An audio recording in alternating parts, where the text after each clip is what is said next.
Eu já sabia que aquele jantar não seria fácil. Mesmo antes de entrar na casa, quando ainda estava no carro estacionado em frente ao portão de grades verdes descascadas, com o motor desligado e as mãos firmes sobre o volante, eu sabia. Era uma daquelas certezas silenciosas que a gente carrega no fundo do estômago, misturada ao tipo de ansiedade que não treme, que paralisa. Fazia mais de 1 ano que eu não pisava naquela sala, e mesmo assim cada canto ainda vivia perfeitamente memorizado em mim. O azulejo bege com rachaduras antigas, a toalha de renda que minha mãe usava mesmo nos dias comuns, o cheiro de carne assada com gordura demais, misturado com o perfume enjoativo de flores artificiais. Eu sabia. Eu apenas não sabia que doeria tanto. A família tinha se reunido por insistência da minha cunhada, pelo que soube. Todo mundo junto de novo, como nos velhos tempos. Velhos tempos para quem? Eu me perguntava. Porque os meus não eram de união. Eram de silêncios cruzados e olhares que diziam mais do que qualquer abraço jamais disse. Mas fui.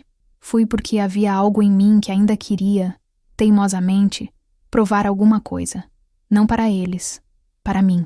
Provar que eu podia estar ali, sentada naquela mesa, mesmo sendo quem eu era, mesmo tendo escolhido o caminho que todos eles disseram que era coisa de homem, de doida ou de gente querendo chamar atenção.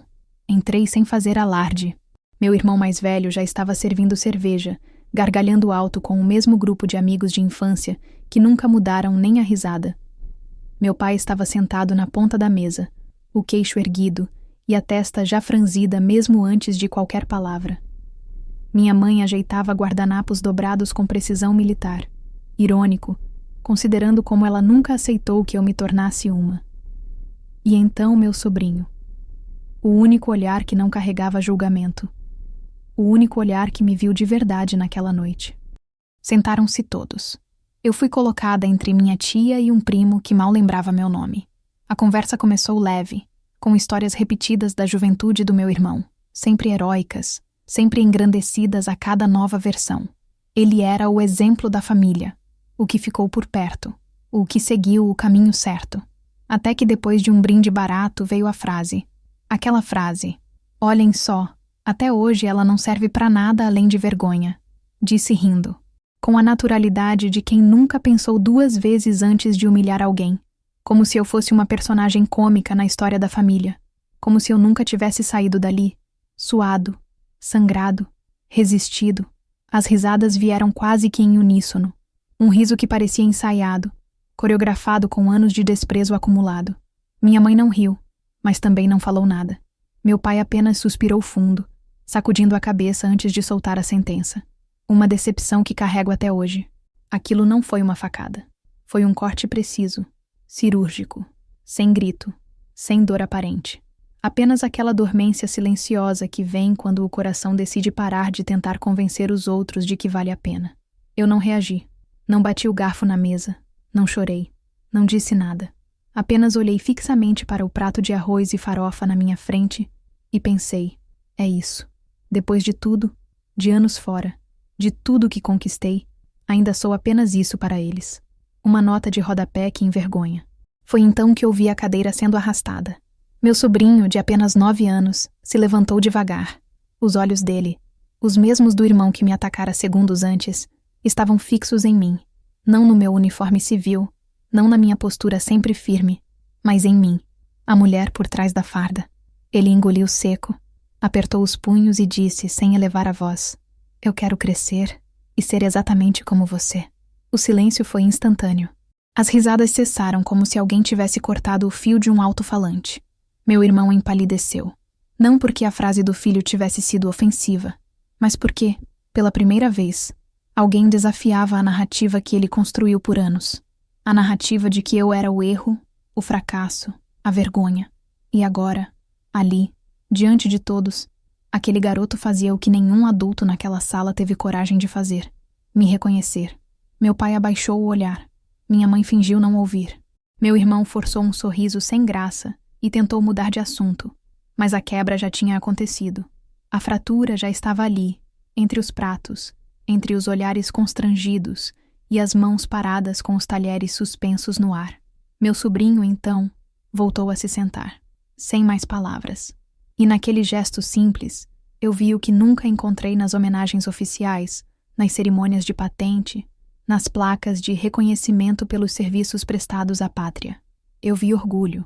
Orgulho puro, limpo, vindo de alguém que ainda podia ver além do que os adultos cegaram com o tempo. Eu respirei fundo, não disse nada, não me levantei.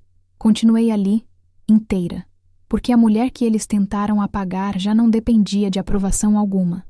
Mas a menina que cresceu sendo pisada por aquelas mesmas vozes, essa sorriu por dentro, porque alguém, enfim, tinha visto quem ela realmente era. E assim, terminou o jantar, com o silêncio mais ensurdecedor que aquela casa já ouviu. Meu irmão nasceu primeiro. Isso, na nossa casa, foi praticamente uma coroação. Ele foi o herdeiro do sobrenome, o menino que carregaria o legado da família, mesmo que ninguém soubesse ao certo qual legado era esse. Quando eu vim ao mundo, 4 anos depois, lembro de ouvir, desde cedo, frases que soavam como piada, mas sempre vinham com espinhos embutidos. Pena que não veio outro menino, né? Ou, essa aí nasceu forte, pena que desperdiçada num corpo de menina. E, mesmo sem entender ao certo o que aquilo queria dizer, eu sentia que minha presença era tolerada, mas jamais celebrada. Na infância, eu era uma daquelas meninas que escalavam árvores, desmontavam brinquedos para ver como funcionavam por dentro e tentavam correr mais rápido que os meninos da rua. Enquanto isso, meu irmão era o príncipe do quintal. Ganhava os brinquedos mais caros, as melhores desculpas, os melhores cortes de carne no almoço de domingo. Quando ele errava, era porque estava explorando limites. Quando eu errava, era porque era desobediente. Minha mãe era mais silenciosa, mais contida, mas meu pai fazia questão de reforçar que se eu quisesse algum tipo de aprovação, teria que ser mais feminina, baixar o tom de voz e não querer ser o que não era. Lembro da primeira vez que falei que queria ser bombeira. Tinha 7 anos. Tinha visto um caminhão vermelho passar correndo na avenida e na parte de trás uma mulher com um uniforme sujo de fuligem ajudando a segurar uma mangueira. Ela parecia uma super-heroína. Quando falei isso na mesa, meu pai soltou uma risada curta, olhou para minha mãe e disse: mais uma fase. Logo ela larga isso e volta a brincar de boneca. Mas eu não voltei. Nunca fui da boneca. Fui da coragem, do chão ralado, da vontade de caber em algo que me parecia maior do que a cozinha da minha mãe. Na escola, o padrão continuava. Enquanto meu irmão era elogiado pelos professores mesmo quando não fazia esforço algum, eu precisava provar meu valor todos os dias. Boas notas não eram comemoradas, eram esperadas e ignoradas. Participações em feiras de ciências, medalhas em Olimpíadas de Matemática, nenhum comentário, nenhuma moldura. O que chamava a atenção da minha família eram meus erros. Uma briga no colégio, um corte de cabelo que eles acharam masculino demais, uma decisão de entrar no grupo de escoteiras. Cada pequena escolha minha era um lembrete incômodo de que eu não tinha nascido para me encaixar na moldura que esperavam. A adolescência foi ainda pior. Meu corpo começou a mudar, mas minha postura, minha vontade, minhas escolhas não. Eu não queria namorar, não me interessava por festas, não sonhava com vestidos de formatura. Eu queria disciplina, autonomia, direção. E por isso fui chamada de esquisita, fria, insuportável.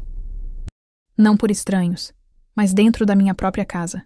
O dia em que deixei escapar que estava considerando a carreira militar, minha mãe baixou os olhos como se eu tivesse anunciado que queria virar presidiária. Meu pai olhou fixo para mim e disse: mulher que vai para quartel é mulher que não sabe o próprio lugar. Depois daquele dia, não toquei mais no assunto por um bom tempo. Mas não porque desisti. Guardei aquilo como se guarda uma faísca dentro de um cofre, esperando o dia certo para se transformar em incêndio. Durante anos, continuei ouvindo coisas que me marcavam como cicatrizes que ninguém via. Você só dá trabalho. É grossa. Com esse temperamento vai acabar sozinha. E mesmo assim, continuei em frente. Sozinha mesmo. Sem festa de 15 anos. Sem orgulho nas reuniões escolares. Sem tapinha nas costas nas minhas vitórias silenciosas. O amor, ali, sempre pareceu condicionado à submissão. E como eu nunca fui submissa, nunca fui digna. Lembro do dia em que recebi minha carta de aprovação para a escola de formação. Estava sentada na varanda, sozinha, com o envelope aberto no colo e as mãos tremendo. Chorei, não de tristeza, mas de alívio. Aquela era a primeira porta que se abria diante de mim, sem que alguém da minha família tivesse que destrancar. Era uma conquista só minha, e talvez por saber disso, ninguém comentou. A carta ficou por dias em cima da mesa da sala até alguém jogar fora. Meu pai, provavelmente. Disse que não aguentava mais essa palhaçada. Mesmo assim, fui. Fui com uma mala pequena, um tênis gasto e uma vontade absurda de vencer. E venci. Venci em silêncio. Venci sem testemunhas. Cada promoção, cada curso completo, cada madrugada de dor no corpo e no coração. Tudo sem uma ligação da minha mãe, sem uma mensagem do meu pai, sem um parabéns do meu irmão. O silêncio dele se transformou em combustível. A ausência virou armadura. Mas o que mais doía, e eu só consegui entender isso muitos anos depois, era o fato de que eu ainda esperava, lá no fundo, que algum dia eles fossem olhar para mim e ver mais do que uma decepção. Esperava que vissem uma mulher forjada na disciplina, no sacrifício, na lealdade. Esperava que, mesmo com atraso, reconhecessem a filha que criou seu próprio espaço no mundo, mesmo tendo sido empurrada para fora do lar que deveria tê-la acolhido. Por isso, no jantar daquela noite, eu já sabia. Sabia que aquela mesa não era nova, que aqueles olhares eram os mesmos de sempre, só um pouco mais envelhecidos, que meu irmão ainda se achava o centro da história, que meu pai ainda guardava a mesma decepção como se fosse um troféu pessoal. E ainda assim, eu fui. Fui porque, apesar de tudo, eu sobrevivi. E quem sobrevive a uma infância onde nunca foi orgulho de ninguém, aprende a andar com as próprias botas, com o próprio fôlego, com a própria missão. E foi por isso que o que meu sobrinho disse me atingiu tanto. Porque talvez, pela primeira vez na vida, alguém da minha família me viu como eu sou. Eu lembro do cheiro do campo naquele dia. Terra molhada, grama recém-cortada e o calor abafado da farda recém-entregue que ainda arranhava meu pescoço como se tentasse me lembrar que nada daquilo seria confortável. E realmente não foi. Mas não pelo tecido, nem pelas botas pesadas. Foi porque eu nunca estive tão perto de desistir e tão certa do meu lugar ao mesmo tempo. Era a primeira vez que eu sentia, de forma crua, que eu não precisava caber no mundo que me deram. Eu podia construir o meu. O dia do juramento à bandeira costuma ser simbólico para qualquer militar. Para mim, foi mais que isso. Foi um divisor de águas entre a garota que cresceu sendo olhada como erro e a mulher que passou a ser chamada por um número, uma patente, uma missão. Naquela manhã, eu me levantei antes do toque de alvorada. Ninguém me acordou. Ninguém me desejou sorte. Acordei no escuro, sozinha, com as mãos geladas e o estômago virado. Lavei o rosto, amarrei os cabelos de forma impecável e encarei meu reflexo no pequeno espelho trincado do alojamento. Pela primeira vez, eu vi ali alguém que não pedia permissão. Alguém que, apesar do medo, se manteve de pé. Não foi fácil chegar ali. A aprovação no concurso da escola de formação foi só o primeiro obstáculo. Depois vieram os exames físicos, as avaliações psicológicas, as entrevistas, os olhares de desconfiança, os cochichos. Ela está tentando provar o quê? Isso não é lugar para mulher. Eu ouvi. Fingiam que não era sobre mim, mas era sempre sobre mim. Sempre a única entre tantos. Mas não recuei. Cada passo que dei naquela pista de corrida, cada flexão que me arrancava o ar, cada noite em claro estudando táticas, todos foram impulsionados por tudo que me disseram que eu não seria. Eu não tinha a quem ligar nos dias difíceis. Enquanto os outros aspirantes recebiam cartas, visitas nos finais de semana, telefonemas da família, eu enfrentava o silêncio. Minha mãe não queria saber. Meu pai fingia que eu não existia. Meu irmão zombava de longe. Um deles chegou a me mandar uma mensagem apenas uma vez, quando soube que eu havia sido designada para a patrulha em área de risco. Talvez assim você aprenda. Eu aprendi. Aprendi que solidão não é ausência de companhia, mas presença constante daquilo que te falta. E foi convivendo com ela que me tornei mais forte. Na hora da cerimônia, todos estavam perfilados. Ombro colado, respiração contida, olhos fixos. A bandeira foi hasteada com o hino tocando em fundo metálico. As palavras do juramento eram claras, formais, decoradas. Mas dentro de mim elas tinham peso.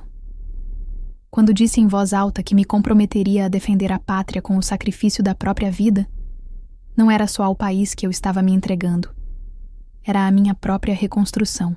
Eu não estava ali para agradar ninguém. Eu estava ali porque sobreviver não era mais suficiente. Eu queria existir com propósito. Queria servir algo maior do que o desprezo da minha família. Naquela tarde, depois da cerimônia, nos liberaram por algumas horas. Muitos correram para os celulares, ligaram para as mães, mandaram fotos para os grupos de família. Eu caminhei até a sombra de uma árvore, sentei no chão de terra batida e escrevi uma carta que nunca enviei. Escrevi para o meu pai. Disse tudo que ele nunca ouviu de mim, que eu não precisava mais do orgulho dele, que eu não era mais a menina tentando caber em moldes quebrados, e que naquele exato momento, enquanto ele provavelmente almoçava em silêncio em sua casa, eu havia jurado lealdade a uma pátria que me aceitava como ele nunca aceitou. No final da carta, rasguei uma foto de infância que levava comigo, uma em que eu ainda tentava caber no colo dele, e deixei o pedaço ao lado da raiz da árvore. Era um gesto pequeno, simbólico, mas foi o suficiente para que algo dentro de mim quebrasse e fosse embora de vez. Os dias que se seguiram foram ainda mais difíceis. O treinamento aumentou, as cobranças dobraram, mas havia algo diferente agora. Eu já não queria provar nada para eles. Agora, era só por mim. Cada manhã em que o alarme tocava, eu me levantava mais firme. Cada ordem recebida, eu executava com mais precisão. Comecei a me destacar, não por talento extraordinário, mas por resistência. Quando os outros desistiam, eu ficava. Quando choravam escondido, eu secava meu rosto e corria mais uma volta. O que para muitos era um fardo, para mim era uma fuga. Porque dentro daqueles muros, eu era avaliada pelo que fazia, não pelo que representava. A primeira vez que fui chamada de líder de esquadrão, senti uma pontada no peito, um misto de surpresa e orgulho. Ninguém imaginava que a menina esquisita da infância um dia teria a voz que guiaria outros em missão. Mas ali eu estava, orientando, gritando, liderando, e mesmo sem torcida, sem foto no porta-retrato da sala da minha mãe, eu seguia. Com cada passo, cada queda, cada promoção, fui me erguendo em silêncio. Na noite que encerrou o primeiro ciclo da formação, nos reuniram para um pequeno jantar coletivo. A mesa era simples, as cadeiras desconfortáveis, mas o clima era diferente. Eu me sentia parte de algo, finalmente. Lembro de um colega, o único que sabia um pouco da minha história, virar para mim e dizer: "Você parece alguém que teve que cavar o próprio caminho com as unhas." Eu sorri, porque era verdade, e porque finalmente eu podia dizer que aquele caminho estava levando a algum lugar, não mais para longe da minha família, mas para perto de mim mesma. No final da noite, antes de voltar ao alojamento, caminhei até o mastro onde havíamos feito o juramento. Estava escuro, silencioso. O vento sacudia leve a bandeira. Fiquei ali por alguns minutos, sem fazer nada, apenas sentindo. Aquele era o momento. Ali, naquele campo frio, eu soube, com toda a certeza que só se ganha quando se perde muito, que eu era mais do que disseram que eu seria. Eu era militar. Eu era tenente em formação. Eu era a filha que ninguém teve coragem de reconhecer. E mesmo assim, eu era. Ninguém entra no mundo militar imaginando que será fácil. Mas também ninguém entra preparado para o tipo de dor que não aparece nas fotos de formatura. O que mais me marcou nos anos de formação não foram os treinos exaustivos, os gritos no ouvido ou as noites sem dormir. Foi a solidão no meio da coletividade, a dor de ser desacreditada em silêncio, a certeza de que, mesmo quando eu fazia tudo certo, ainda seria olhada como exceção, ou pior, como intrusa. Nas primeiras semanas, meu corpo se rebelou. Eu vinha de uma vida onde correr sozinha pela rua já me colocava como a esquisita do bairro, mas ali, naquele solo duro, a resistência era outra. O corpo doía onde eu nem sabia que tinha músculo. Meus dedos sangravam com o atrito do fuzil. O ombro se marcava com o peso constante do armamento. As botas esfolavam os calcanhares até me ensinarem que proteção vinha depois da dor, não antes. E mesmo assim, eu continuei. Lembro de um exercício específico. Marcha forçada com carga total sob chuva fina. Foram quilômetros intermináveis, com lama até o tornozelo, o fôlego sendo arrancado a cada passo, e o pensamento dizendo a cada minuto: você podia ter desistido, como eles queriam. Era como se a própria terra testasse meu direito de estar ali. Em certo momento, caí. Um tropeço bobo, uma pedra invisível. Caí com tudo, o joelho rasgando o uniforme, o rosto se chocando com a terra molhada. Ninguém parou. A tropa seguiu. Eu fiquei ali por alguns segundos. Lembrei do meu pai dizendo que eu não duraria uma semana. Do meu irmão rindo quando soube da minha decisão. Lembrei da minha mãe virando o rosto quando pedi ajuda para comprar material. Depois me levantei, sem pensar, sem hesitar. Voltei a marchar com a perna latejando e completei o trajeto em silêncio. No dia seguinte, acordei com febre e o joelho infeccionado, mas não pedi dispensa. Não naquele momento. Eu não podia me dar ao luxo de parar. Não depois de ter sido empurrada a vida inteira como alguém que não aguentava a pressão. O ambiente era duro para todos, mas para mim, havia sempre um degrau a mais. Uma desconfiança que nascia só de ser mulher. Comentários velados nos corredores, piadas sussurradas quando eu passava, olhares que se cruzavam e riam antes de olhar para frente. Nenhum instrutor me dizia abertamente que eu não deveria estar ali, mas muitos deixavam isso escorrer nas entrelinhas. Quando eu errava, era esperado. Quando eu acertava, era sorte. Quando eu me destacava, era porque queria aparecer. Aprendi a não responder.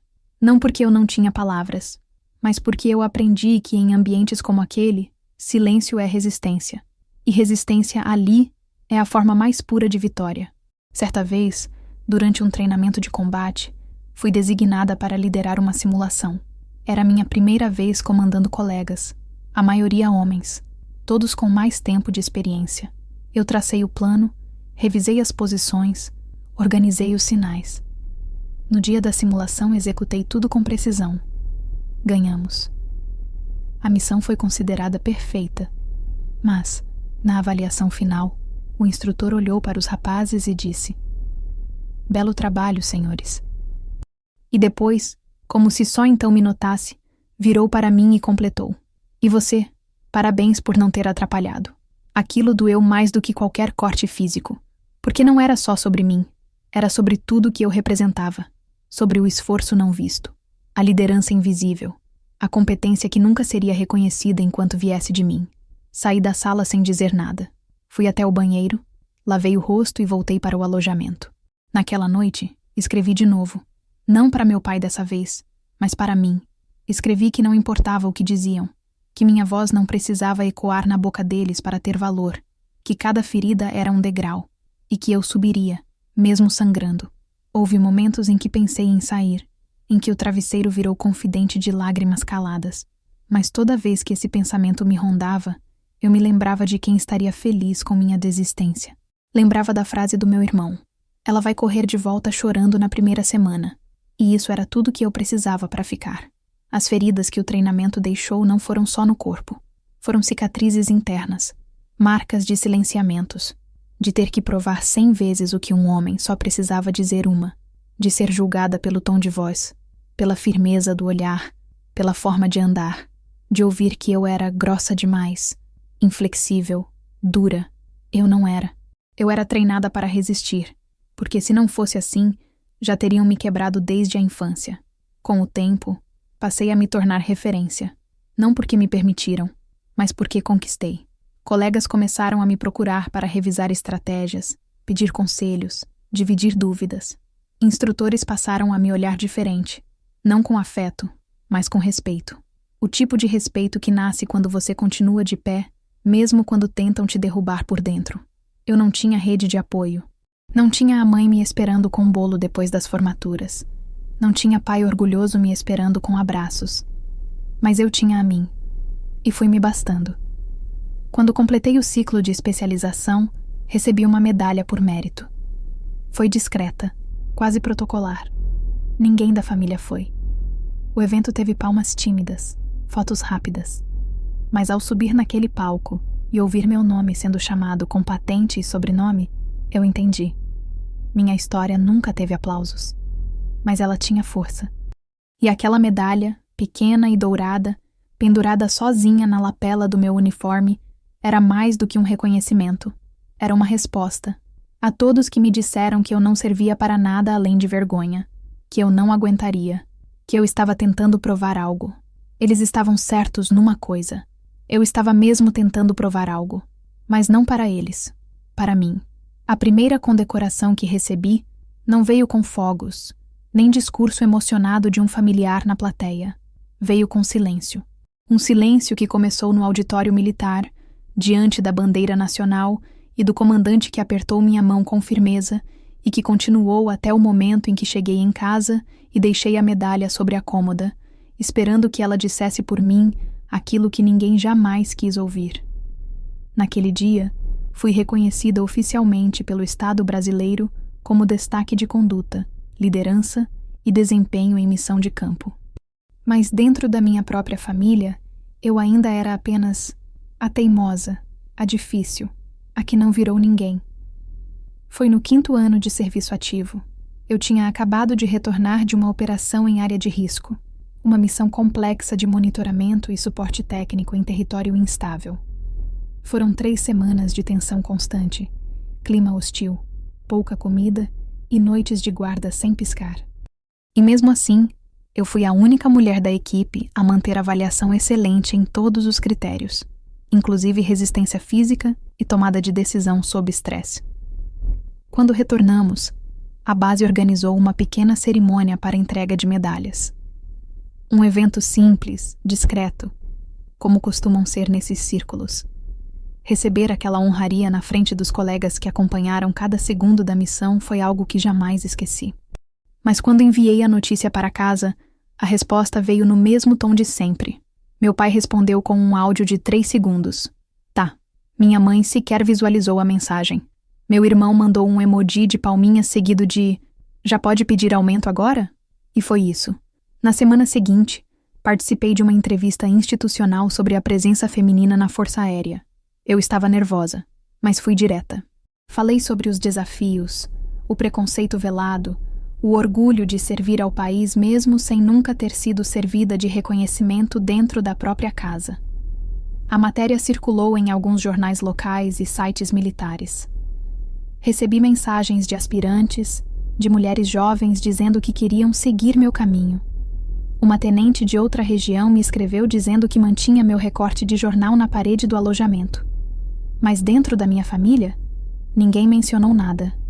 Quando fui visitar minha mãe naquele mês, encontrei o jornal usado como base para limpar vidros. Rasgado, esquecido, invisível, como eu. Na segunda condecoração, achei que seria diferente. Tinha sido por desempenho excepcional em uma operação de salvamento. Durante uma tempestade violenta, ajudei a coordenar a evacuação de um grupo de civis em situação de risco.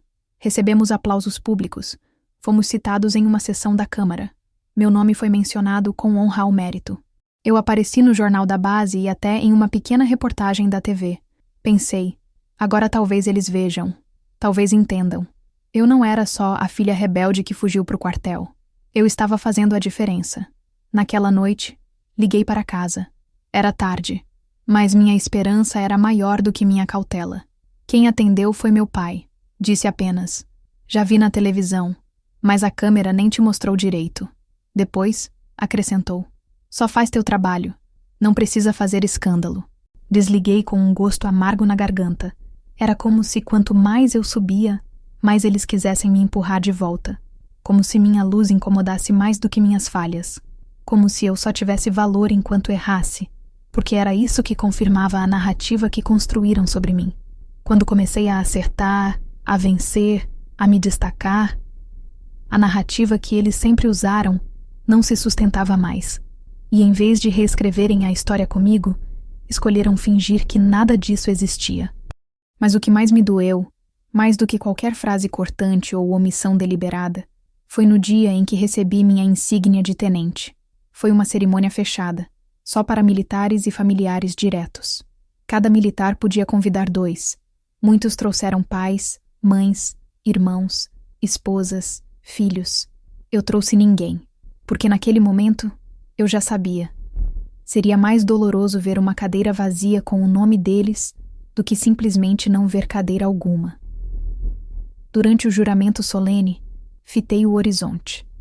Ouvi a própria voz ecoar no pátio enquanto prometia lealdade, comprometimento e honra.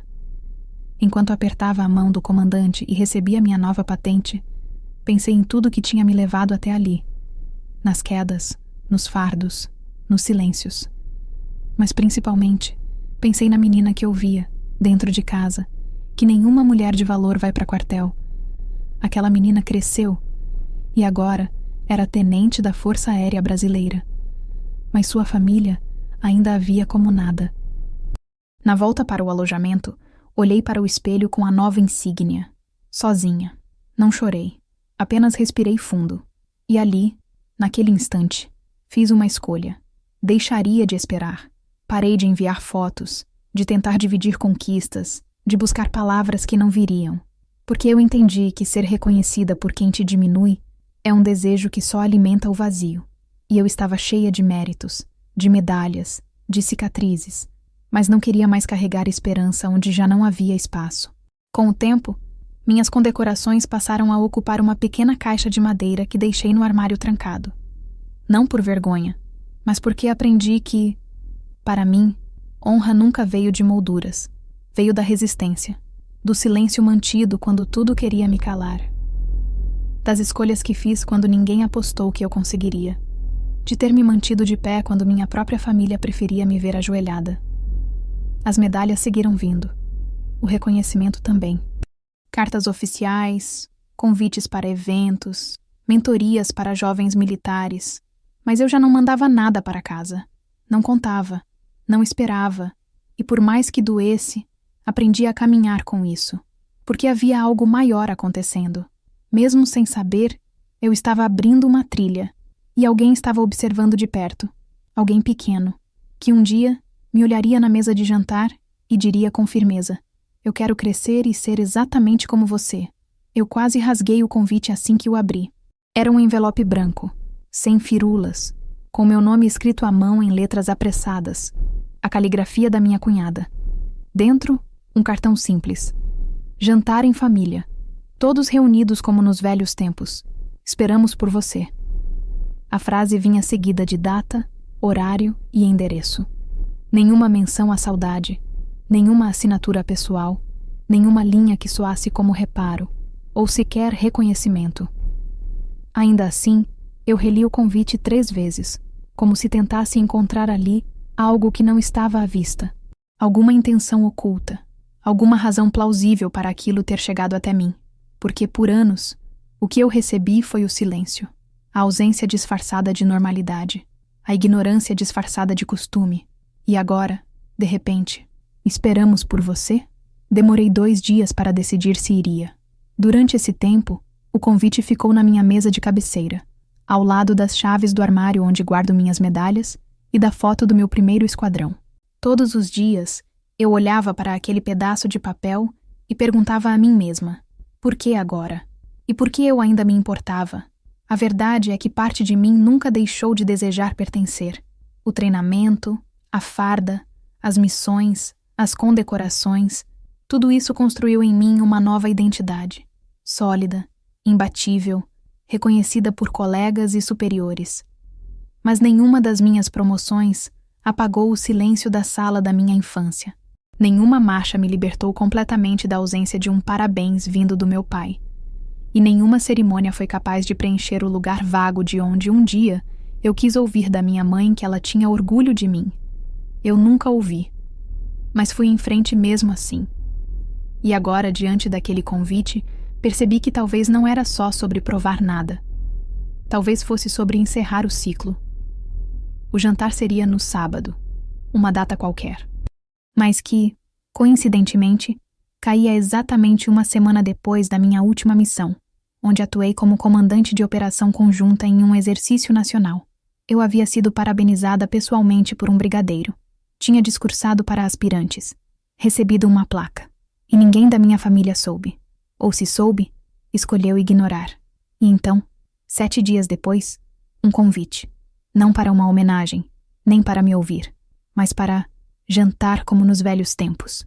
Lembrei de todos os jantares que já tive naquela casa, as refeições onde minha voz era abafada pelo orgulho do meu irmão, as piadas veladas sobre minha escolha de vida, as comparações velhas, rançosas, em que ele sempre ganhava, onde meu pai fazia questão de puxar assuntos sobre conquistas do meu irmão, enquanto fingia não saber o que era patente militar, onde minha mãe pedia silêncio com os olhos sempre que eu tentava falar. Por que voltar? Porque algo em mim ainda precisava ver, Precisava ver com os próprios olhos se aquela casa ainda era a mesma, ou se eu era que tinha mudado tanto a ponto de agora poder entrar nela sem me curvar, porque havia uma diferença entre fugir e escolher não voltar, e eu queria, pela primeira vez, não fugir. Passei a semana pensando em como chegaria. Uniforme? Não. Seria fácil demais reduzir tudo a um símbolo. Eu iria como sou, discreta, serena, irreversivelmente forte. Escolhi uma roupa simples, mas alinhada. Calça escura, camisa branca, sapato fechado, cabelos presos, um anel que ganhei ao ser promovida, e apenas um colar, o broche da minha turma, pendurado discretamente como pingente. Se vissem, veriam. Se não, tudo bem. Eu sabia o que carregava. Cheguei com 10 minutos de antecedência, como sempre fiz em toda a missão. O portão ainda era o mesmo, a pintura velha, os mesmos vasos na entrada, o mesmo cheiro de feijão com alho queimando na cozinha. Bati palmas, como visitante. Minha mãe abriu a porta. Não sorriu. Apenas disse: "Entrou cedo." Respondi, como sempre, e passei.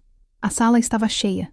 Meus tios, primos, minha cunhada falando alto, meu irmão abrindo cerveja, meu pai já sentado no mesmo lugar de sempre, ao lado do velho rádio. Vi o sobrinho, agora com 9 anos, brincando com um aviãozinho de plástico no chão. Foi o único que se levantou para me cumprimentar com entusiasmo. Me abraçou forte. "Você voltou." Eu sorri. Eu disse que viria, se me chamassem.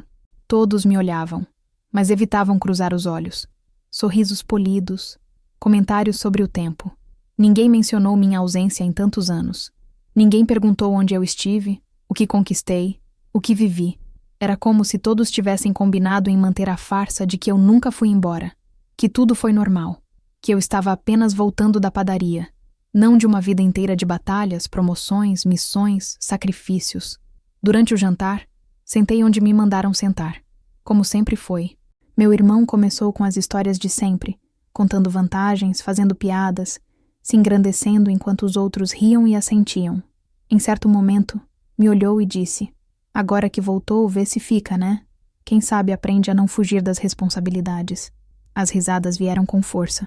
Meu pai suspirou, como quem diz: "Nada mudou." E então eu percebi. Eu não estava ali para eles. Estava ali por mim, para constatar com os próprios olhos que nada, absolutamente nada, tinha mudado naquele lugar, exceto eu. E, ironicamente, naquele momento em que me senti mais sozinha, algo aconteceu. A cadeira ao lado arrastou. Meu sobrinho se levantou, olhou para todos, com olhos firmes, e disse, com uma voz ainda frágil, mas cheia de verdade: "Eu quero crescer e ser exatamente como você." O silêncio que se seguiu não foi o mesmo de outras vezes. Não foi o silêncio que sufoca. Foi o silêncio que pesa, que expõe, que coloca espelhos diante de rostos que nunca quiseram ver. Eu não precisei dizer nada. Não me defendi. Não ataquei.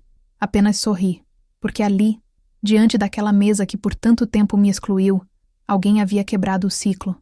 E eu soube que, finalmente, mesmo sem aplausos, mesmo sem pedidos de desculpa, mesmo sem uma palavra de admiração da minha família, algo havia mudado. Não neles, em mim. A pior humilhação não vem de estranhos. O que nos destrói por dentro é o riso de quem viu a gente crescer, de quem segurou nossa mão quando ainda não sabíamos amarrar o cadarço, de quem dizia "filha", mas falava vergonha com os olhos. E quando o riso vem em público, com todos assistindo, não dói só a pele, dói o sangue, dói a história que você carregou nos ombros, achando que um dia poderia voltar para casa com medalhas e ser recebida como orgulho. Eu nunca quis palmas da minha família. Eu só queria silêncio. Um silêncio respeitoso. Mas nem isso me deram naquela noite. Depois que meu sobrinho falou aquelas palavras, "Eu quero crescer e ser exatamente como você." A sala congelou. Um menino de 9 anos, sem saber da metade do que eu vivi, conseguiu dizer o que ninguém ali teve coragem.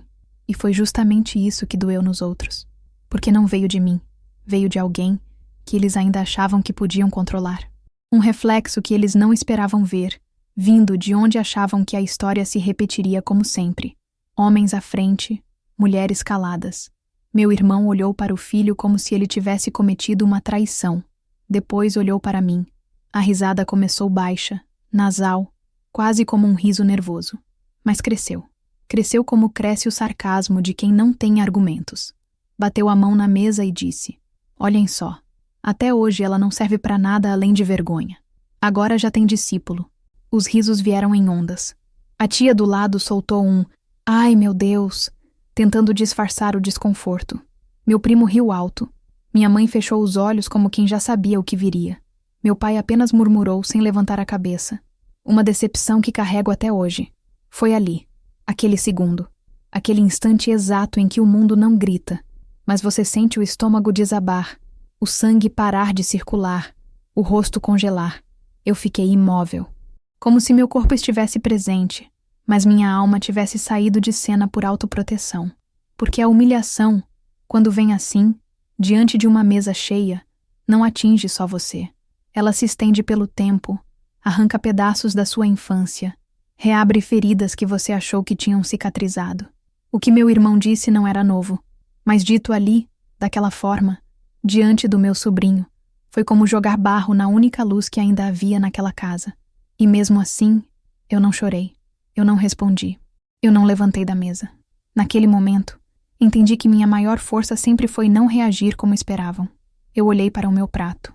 Arroz, feijão e pedaços frios de frango assado. O mesmo gosto da infância. O mesmo cenário. Mas agora, algo era diferente. Eu não era mais a menina de 12 anos que engolia a comida e as lágrimas ao mesmo tempo. Eu era uma mulher formada, condecorada, com a responsabilidade de um esquadrão inteiro nas costas. Eu já tinha sido chamada de tenente-coronel por generais de verdade. Mas ali, naquela mesa, continuava sendo apenas a decepção. Só que dessa vez, não fui a única a não aceitar isso. Meu sobrinho, aquele menino de olhos atentos, deu um passo que ninguém previu. Ele empurrou o prato para o lado, cruzou os braços e disse em voz firme: "Ela é a única aqui que fez alguma coisa de verdade. Vocês não veem porque não querem ver." Meu irmão parou de rir. A sala silenciou. Minha mãe, pela primeira vez, abriu os olhos e me encarou. Meu pai murmurou um "respeite seu pai", mas parecia mais automático do que convicto. E foi aí que tudo ficou claro para mim. A ferida não era nova. Ela só tinha sido mantida aberta por tanto tempo que já fazia parte da minha anatomia. Eu vivia com ela, marchava com ela, dormia com ela. Mas ver aquele garoto, que cresceu ouvindo as mesmas piadas, os mesmos silêncios, os mesmos comandos velados sobre o que é ser homem, romper o ciclo diante de todos, aquilo fez algo em mim mudar. Pela primeira vez, eu vi meu reflexo em alguém da minha família, não como um fardo, mas como um futuro. Levantei os olhos, encostei o garfo ao lado do prato. Olhei para meu irmão, depois para meu pai, e disse com calma: "A vergonha nunca foi minha, sempre foi de vocês. E o que dói em vocês não é o que eu sou, é o que vocês nunca tiveram coragem de ser." Ninguém respondeu, nem meu irmão, nem meu pai, nem minha mãe, nem ninguém. Eu terminei de comer em silêncio com a coluna reta, o queixo erguido, e a certeza de que, pela primeira vez em anos, eu estava naquele jantar como quem não devia nada a ninguém. E mais, como quem não carregava mais o peso de tentar ser amada por pessoas que confundem orgulho com controle. Naquela noite, meu sobrinho foi o último a me abraçar antes de eu sair. Ele cochichou no meu ouvido: "Quando eu crescer, quero usar uma farda igual à sua." E eu respondi sem hesitar: "Você vai usar algo ainda maior."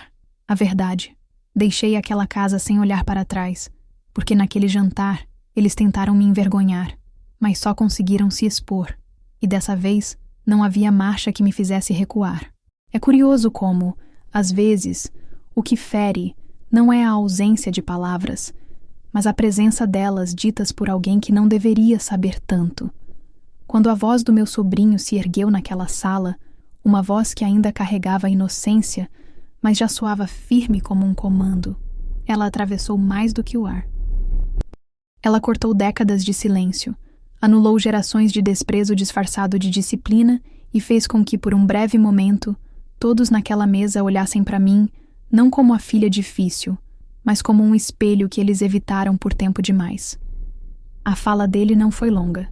Não teve discurso preparado, nem tom dramático. Foi simples, honesta. E por isso mesmo, devastadora. Eu quero crescer e ser exatamente como você.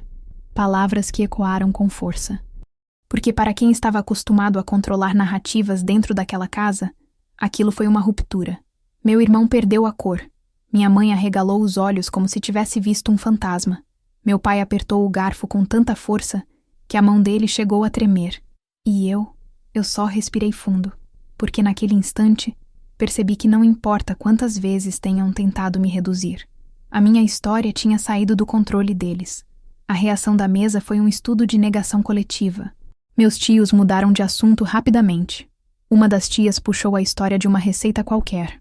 A cunhada tentou disfarçar o constrangimento oferecendo mais suco. Meu irmão, já com os olhos voltados para o prato, murmurou algo como "cada um com suas escolhas". Mas a frase veio engasgada, como se doesse admitir que o filho dele, que deveria seguir seus passos, havia acabado de escolher me admirar, e fazer isso em voz alta, sem pedir permissão.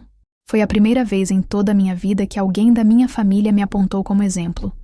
E justamente quem ainda não havia sido contaminado pela narrativa familiar. Uma criança. Um menino. Alguém que cresceu ouvindo que eu era doida, milico metida, orgulho nenhum. Mas que, ao me ver, enxergou o que ninguém mais quis enxergar. Integridade, força, presença. Alguém que não se dobrou. Durante o resto da noite, as conversas seguiram tensas. Eu não falei mais nada. Mas meu silêncio já não era o de quem apanha calada, era o de quem já venceu. Eu observava, e à medida que o jantar avançava, percebi algo curioso. Eles estavam desconfortáveis com a minha calma, porque era muito mais fácil lidar com a filha que se defende, que rebate, que se irrita, a filha que aceita a provocação e dá motivo para que continuem a chamá-la de difícil. Mas a mulher que sorri serenamente diante do ataque, essa desarma. Essa os faz encarar a verdade sem gritos, sem caos, sem chance de inverter a culpa. Na hora da sobremesa, meu sobrinho se aproximou e, como se sentisse que o clima estava denso, disse baixinho: "Desculpa se eu te coloquei numa situação difícil." Eu olhei para ele e respondi: "Foi exatamente o contrário. Você me salvou de uma." Porque foi isso que ele fez. Quando ele disse que queria ser como eu, ele quebrou o ciclo. Ele mostrou que a semente que plantaram para me fazer sentir menos não pegou em todos os solos. E que o que eu construí, mesmo sozinha, mesmo debaixo de escárnio, já estava inspirando alguém dentro da própria casa onde tentaram me calar. Depois disso, minha mãe fez um comentário rápido, tentando amenizar o impacto. "Essas crianças falam cada coisa." Mas a frase morreu no ar. Todos sabiam que não foi só uma coisa, foi um manifesto. Pequeno, corajoso e inesperado. Um daqueles momentos que não se apagam da memória de quem precisa ser lembrado de quem é. No fim da noite, quando me despedi, ninguém me impediu de ir. Não houve abraço coletivo, nem pedido para que eu ficasse mais. Meu pai me olhou por menos de um segundo. Minha mãe fingiu ajeitar os pratos. Meu irmão limpava as mãos com o guardanapo com tanto foco que parecia fugir do próprio reflexo. Mas meu sobrinho, ele segurou minha mão com firmeza, como se quisesse gravar a sensação da minha presença. E disse: "Você acha que um dia eu também posso ser alguém importante assim?" E naquele instante, eu soube que tudo valeu a pena. "Você já é", respondi, porque alguém que tem coragem de desafiar o riso coletivo, de admirar em voz alta quem todos tentaram apagar, alguém que escolhe a verdade mesmo quando ela incomoda, esse alguém já é maior do que qualquer medalha pode nomear. Quando cheguei em casa naquela noite, tirei os sapatos devagar. Me sentei na beirada da cama, ainda com a camisa levemente amarrotada, e fiquei ali, sozinha, em silêncio. Mas diferente de outros silêncios que já vivi, não era o silêncio de ser ignorada, nem de tentar conter o choro. Era o silêncio de quem finalmente tinha sido vista. E mais que isso, o silêncio de quem soube, sem que ninguém precisasse dizer, que tinha plantado a semente certa, no solo certo. A verdade, às vezes, leva décadas para florescer. Mas quando floresce, não precisa de aplauso. Precisa apenas de um olhar sincero, como o do meu sobrinho, dizendo: "Quero crescer e ser exatamente como você." E naquele momento eu soube. Ele vai. O caminho de volta para casa naquela noite foi mais leve do que eu esperava. Não porque algo tenha mudado na essência das pessoas que deixei sentadas à mesa, mas porque eu havia mudado. Havia algo de irreversível naquele jantar. E eu não falo da humilhação, nem do silêncio cortado pela voz pequena e firme do meu sobrinho. Falo da lembrança que voltou como um lampejo enquanto dirigia pelas ruas escuras da cidade. A lembrança do dia em que ouvi, pela primeira vez em voz alta, o que me tornei. Você é a primeira mulher militar da nossa família. Não foi dito por alguém da minha casa, como era de se esperar. Foi dito por um oficial, durante uma solenidade interna, com tom de surpresa e, ao mesmo tempo, reverência. Eu havia esquecido daquele momento, talvez porque durante tanto tempo lutei para ser apenas boa, apenas capaz, apenas presente, e me calei sobre o fato de que, antes de mim, nenhuma mulher tinha atravessado aqueles portões com a mesma farda que agora me abraçava com a força de uma vida inteira. Na época, eu não dei muita atenção. Não queria ser vista como exceção, nem como bandeira de algo que eu nem tinha certeza se seria bem-vindo. Preferia ser reconhecida pelas minhas notas, pela minha conduta, pela firmeza com que tomava decisões em campo, e não pelo que representava no papel. Mas naquela noite, depois daquele jantar onde a verdade saiu da boca da criança e as mentiras se esconderam atrás de copos e talheres, percebi o quanto o título de primeira carregava peso. Não um peso de vaidade, mas o peso de ter quebrado algo invisível e antigo. O peso de ter aberto uma trilha sem alarde, com as mãos sujas de dor e o coração calejado pela rejeição. Uma trilha que eu mesma quase não percebi que tinha deixado para trás.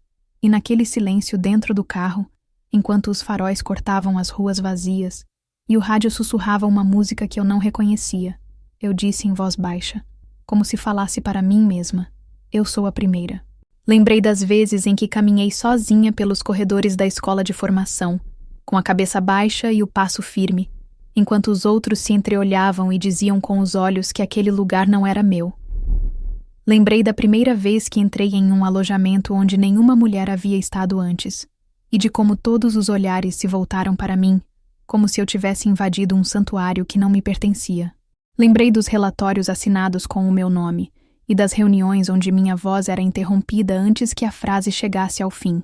Lembrei do uniforme sujo de barro, do suor escorrendo pelas costas em dias de marcha sob sol escaldante, do sangue que pingou da minha mão quando segurei uma corda por tempo demais sem luva adequada. Lembrei dos olhares que tentavam me arrancar a autoridade, e da voz que precisei construir, grave e contida, para que me ouvissem sem rir. Mas lembrei também de quando consegui, de quando liderei uma equipe que não me conhecia, e ao fim da missão, pediu para estar sob meu comando de novo. De quando fui chamada para discursar diante de aspirantes, e sem perceber, vi 3 mulheres na fileira da frente me olhando com olhos brilhando como se eu fosse prova viva de que o impossível pode ser vencido sem precisar gritar. Lembrei das medalhas recebidas em silêncio, dos prêmios que escondi porque achei que na minha casa eles não significavam nada. Lembrei das vezes em que cheguei de viagem cansada e fui recebida com o mesmo silêncio de sempre, como se eu tivesse voltado do supermercado e não de uma missão de risco.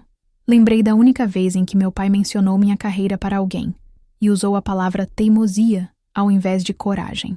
Lembrei de tudo isso e percebi que minha história não era feita apenas de fardas e ordens, mas de um silêncio costurado com aço e de uma persistência que nenhum deles jamais tentou entender. Ser a primeira mulher militar da família não foi uma conquista que recebi das mãos de alguém. Foi algo que tomei sem pedir licença. Foi a negação que transformei em sim. Foi a ausência que transformei em disciplina. Foi a ferida que transformei em fôlego. E agora, depois de anos tentando provar meu valor para quem nunca quis me ver como sou, percebi que a maior vitória era ter permanecido em pé sem o aplauso deles.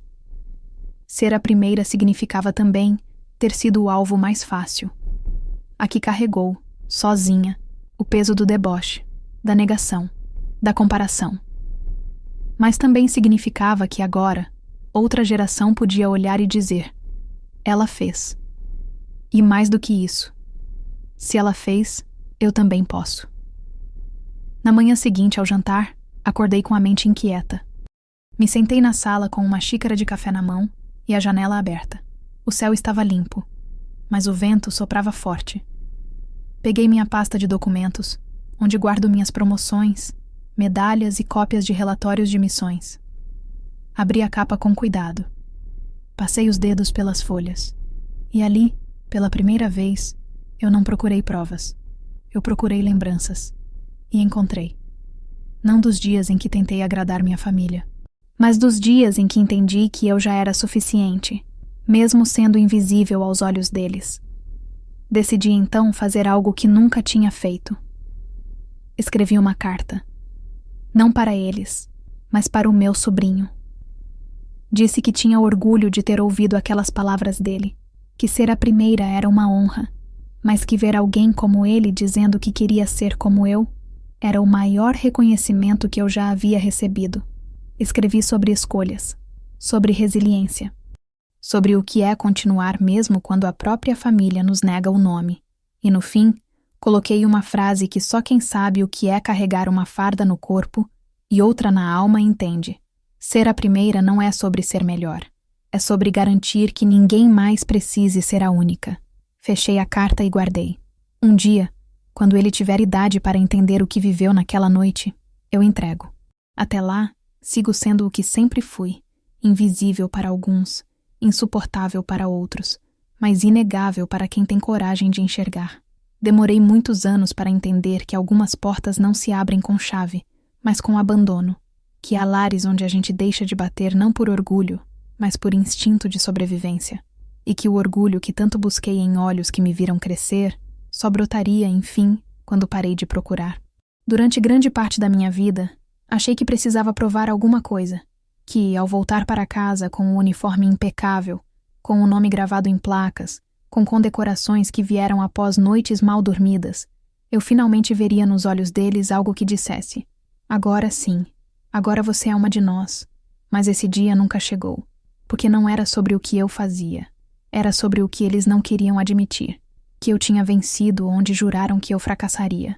Na manhã seguinte àquela carta que escrevi para meu sobrinho, fiz algo que nunca tinha feito em toda a minha carreira. Abri a caixa onde guardo todas as minhas medalhas e coloquei uma sobre a estante da sala, não para mostrar a alguém, mas para mim. Pela primeira vez, deixei que meu lar visse o que eu havia me tornado. Durante anos escondi minhas conquistas como se fossem pecado, como se toda a minha força precisasse ser camuflada para não envergonhar os que nunca souberam lidar com ela.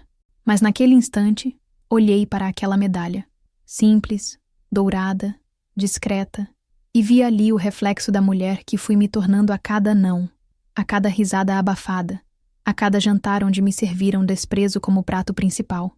Meu pai jamais disse: "Tenho orgulho de você". Nunca recebi um bilhete de aniversário escrito à mão por ele, nenhuma ligação nos dias em que voltei de missões de risco. Minha mãe sempre foi feita de silêncios que punham freios em tudo o que eu era.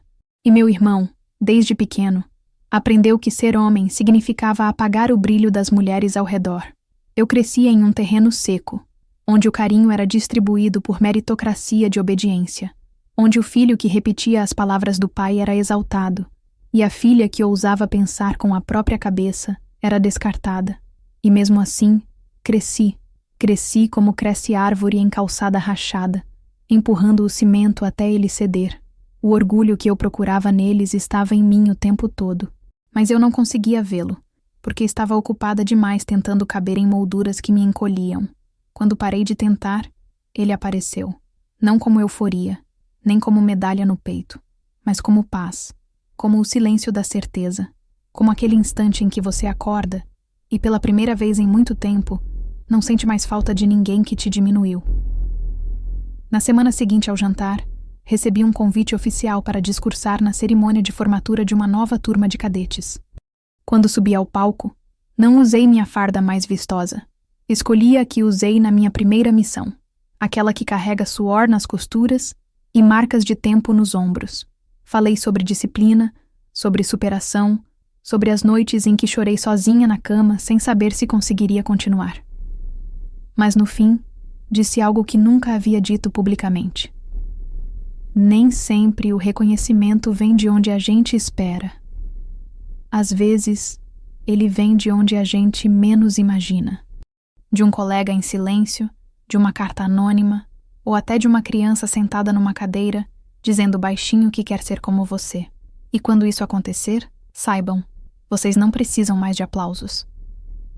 Na plateia, vi rostos emocionados, muitos jovens, algumas mulheres, uma menina com trança longa e olhar fixo. Ela não piscava enquanto eu falava. E ali eu soube que minha presença não era só minha, era um símbolo. E que ser símbolo não é escolha. É consequência de ter atravessado um caminho que ninguém antes teve coragem de pisar. Ao final, caminhei de volta para casa com a calma de quem não deve explicação a mais ninguém.